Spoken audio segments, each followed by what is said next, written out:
सुखदेव भगवान कहते हैं परीक्षित, ये मैंने तीनों पुत्रियों के विवाह की कथा सुनाई, अब आप मनु महाराज के दोनों पुत्रों के विषय में श्रवण करिए। बड़े पुत्र का नाम है उत्तानपाद। महाराज उत्तानपाद की दो पत्नियां हैं, एक का नाम है सुनीति और दूसरी पत्नी का नाम है सुरुचि। सुनीति जिसकी नीति सुंदर हो, जिसके विचार सुंदर हो। यदि व्यक्ति का विचार सुंदर नहीं है तो वो व्यक्ति किसी काम का नहीं है, 2 रुपए का महंगा व्यक्ति है वो। इसलिए कहते हैं कि सबसे पहले अपना आचार और विचार बढ़िया रखना चाहिए, व्यवहार बढ़िया रखना चाहिए। आपके स्वरूप के सुंदर होने से कोई मतलब नहीं है, कोई अर्थ नहीं है। कितने दिन तक रहेगा? आखिर में वृद्ध होंगे ना, चेहरे पे झुर्रियां आएंगी ना, शरीर में रोग होगा ना, सुंदरता समाप्त होगी कि नहीं होगी? बड़े सुंदर सुंदर लोग भय भारत में, लेकिन फिर क्या हुआ? 40 के बाद समाप्त। जब तक, और बल का भी हम क्या भरोसा करें, बल भी तो हमारा समाप्ति होना है एक ना एक दिन। और परिवार की स्थिति को तो बताने की कोई ज़रूरत नहीं, आपको पता है कि किसका परिवार कितना किसके साथ है, इसलिए क्या अहंकार करना, नहीं कर सकते।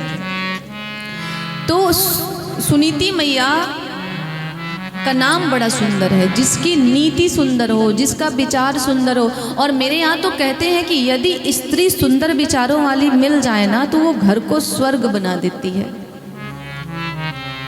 सुरुचि मैया दूसरी पत्नी का नाम सुरुचि है, जिसको केवल अपनी रुचि की ही पड़ी है, सामने वाला दुख में है सुख में है उससे उसे कोई मतलब नहीं है। अब सुनीति मैया को संतान नहीं हो रही, जिसके कारण महाराज ने दूसरा विवाह किया।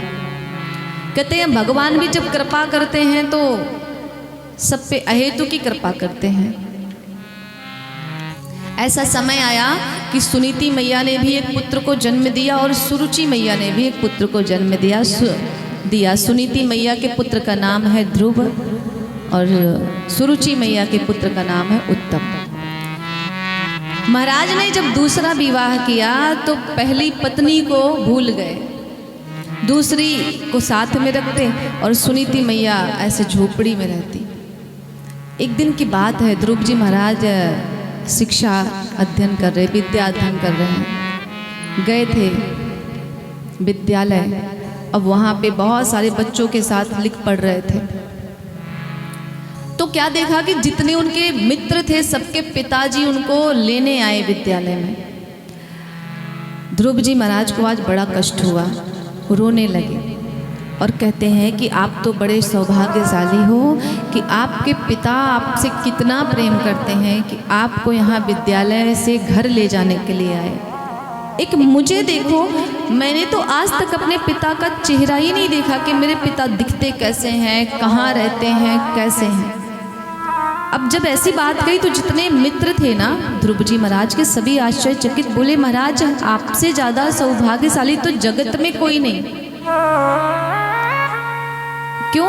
क्योंकि आप तो एक राजा के पुत्र हो और आप कहते हो कि आपने अभी तक अपने पिता को नहीं देखा, ये तो संभव ही नहीं है। ध्रुव जी महाराज प्रसन्न हो गए और कहते, क्या आप मेरे पिताजी को जानते हो क्या? मैंने अब तक अपने पिता का चेहरा नहीं देखा, मुख नहीं देखा, वो कैसे हैं, क्या करते हैं, कहाँ रहते हैं, नहीं पता मुझे। यदि आप जानते हो ना तो मुझे उन तक लेके चलो। मित्रों ने कहा जैसी, मैं तो जानता हूँ, चलो मेरे साथ। लेके गए। अब कहते हैं कि रक्त का जो संबंध होता है ना बड़ा दिव्य होता है, बहुत अच्छा भी होता है और बहुत बेकार भी होता है।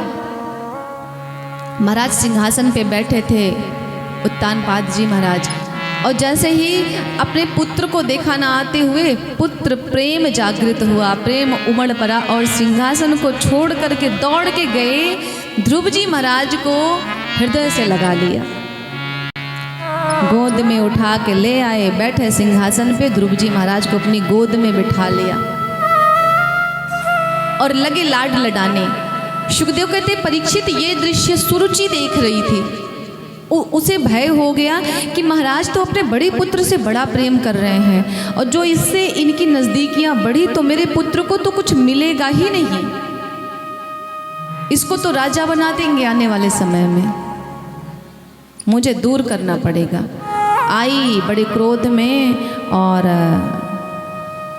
ध्रुव जी महाराज को गोद से उठा करके खड़ा कर दिया और कहती है कि ये गोद कोई साधारण नहीं है, ऐसे कोई ऐरा गैरा आकर के यहाँ बैठ जाए, ये महाराज हैं और महाराज की गोद में तो महाराज का पुत्र ही बैठ सकता है और वो पुत्र तू नहीं है। ध्रुव जी महाराज के नेत्रों में अश्रु, वो पूछते हैं कि क्या ये मेरे पिता नहीं? वो कहती है कि ये तेरे पिता हैं लेकिन तू मेरा पुत्र नहीं है, अंतर ये है। और यदि इस गोद में बैठना है तो जाओ पहले भगवान की सेवा करो, प्रार्थना करो, भक्ति करो और जब वो प्रसन्न हो जाए तो उनसे वरदान मांगना। यदि इस गोद में बैठना है तो कि अगला जो जन्म मुझे मिले वो मेरे गर्भ से तुम्हें मिले, क्योंकि तुम्हारी माता दूसरी है तो तुम मेरे पुत्र नहीं। आज कहते हैं सुखदेव भगवान परीक्षित, ये जो बातें सुरुचि मैया बोल रही थी ना, ये बातें ध्रुव जी महाराज के हृदय में बाणों की तरह भेदन कर रही थी। छोटे से ध्रुव जी महाराज के हृदय में आज क्रांति उत्पन्न हुई और गए अपनी माता के पास, रोते हुए सारी बातों को बताया और कहा एक बात बताओ, क्या महाराज उत्तानपाद मेरे पिता नहीं है? क्या मैं उनका पुत्र नहीं? और अगर वो मेरे पिता हैं तो उनकी गोद में मैं क्यों नहीं बैठ सकता? सुनीति मैया समझाती हैं पुत्र को और कहती हैं बात क्या है। सारी बातें जो जली कटी सुनाई थी सुरुचि मैया ने सब कुछ बता दिया। मैया ने कहा ठीक ही तो कहती है तेरी माता, तू कहाँ नकली पिता के गोद में बैठने के लिए रो रहा है? अरे बैठना है तो ऐसे पिता की गोद में बैठ जहाँ से कभी उतरने का अवसर ही ना आए। जा जाकर के भगवान की भक्ति कर। 5 वर्ष के ध्रुव जी महाराज सुखदेव कहते हैं कि सुनीति मैया ने उन्हें भेज दिया तप करने के लिए। इधर नारद बाबा देख रहे थे छोटा सा भगत चला जा रहा है तपस्या करने। नारद बाबा ने देखा और देख करके सोचे चलो इसकी परीक्षा ली जाए। प्रकट भय, ध्रुव जी को रोका, बोले कहाँ जाते हो? इतनी छोटी अवस्था है आपकी, आप वन जा रहे हो, इतने हिंसक पशु रहते हैं, पक्षी रहते हैं, आपको समाप्त कर देंगे। ध्रुव जी महाराज कहते हैं कि मुझे कुछ नहीं हो सकता। क्यों? क्योंकि प्रभु मेरी माता कहती है कि जब तक हरि की इच्छा नहीं होगी तब तक कोई हमें मार नहीं सकता, कोई हमें मृत्यु नहीं दे सकता, और उनकी अगर इच्छा हो गई तो कोई हमें बचा नहीं सकता जगत में, इसलिए मुझे कोई चिंता नहीं। प्यारे, जब इस प्रकार की बात ध्रुव जी कहते हैं तो नारद बाबा ने उन्हें बहुत समझाने का प्रयास किया, मत जाओ, लौट जाओ, घर जाओ अपने।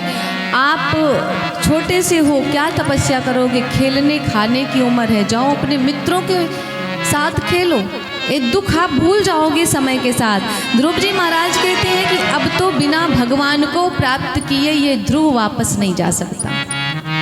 जब इतने सिद्ध भगत को देखा ना तो आज नारद बाबा ने मन बना लिया कि ये तो पक्का चेला बनेगा। हम कहते हैं ना कि अच्छा कुछ लोगों से पूछो कि क्या आपने गुरु दीक्षा ली, तो बोलेंगे नहीं नहीं गुरु दीक्षा मैंने नहीं ली। क्यों नहीं ली? मुझे कोई योग्य गुरु नहीं मिला। अब मुझे ये नहीं समझ में आता कि यदि आप में इतनी ही क्षमता होती तो आप गुरु बनाते क्यों? यदि आप योग्य गुरु खोजने में प्रवीण होते तो गुरु बनाने की आवश्यकता ही नहीं पड़ती। हमेशा याद रखना, गुरु हमेशा लाखों की संख्या में अपने शिष्य को खोज लेता है जो योग्य होता है। शिष्य कभी गुरु को नहीं खोज सकता, इतनी क्षमता हम में नहीं है। आज नारद बाबा ने अपने शिष्य को खोज लिया और कहते हैं कि आज सौभाग्य है कि ये ऐसा एक शिष्य मिला है कि ये कुछ भी कर सकता है भगवान को प्राप्त करने के लिए। नारद बाबा कहते हैं कि हे ध्रुव, जाओ, मैंने आशीर्वाद दिया कि तुम्हें भगवान मिलेंगे ही मिलेंगे। जब इस प्रकार से आशीर्वाद देते हैं तो आज ध्रुव जी प्रसन्न हो गए, उनको बिठाया, उनके कानों में आज गुरु मंत्र दिया नारद भगवान ने। जो गुरु मंत्र दिया ना, तब तो आज ध्रुव जी महाराज लगे गाने और कहते हैं कहीं मत जाओ, जाओ और जा कर के यमुना रानी के, कालिंदी मैया के श्री चरणों में बैठ करके हरि के लिए रो, हरि के लिए गाओ, उनको पाने का प्रयास करो। और मैं आशीर्वाद देता हूँ कि एक दिन भगवान आपको अवश्य दर्शन देंगे।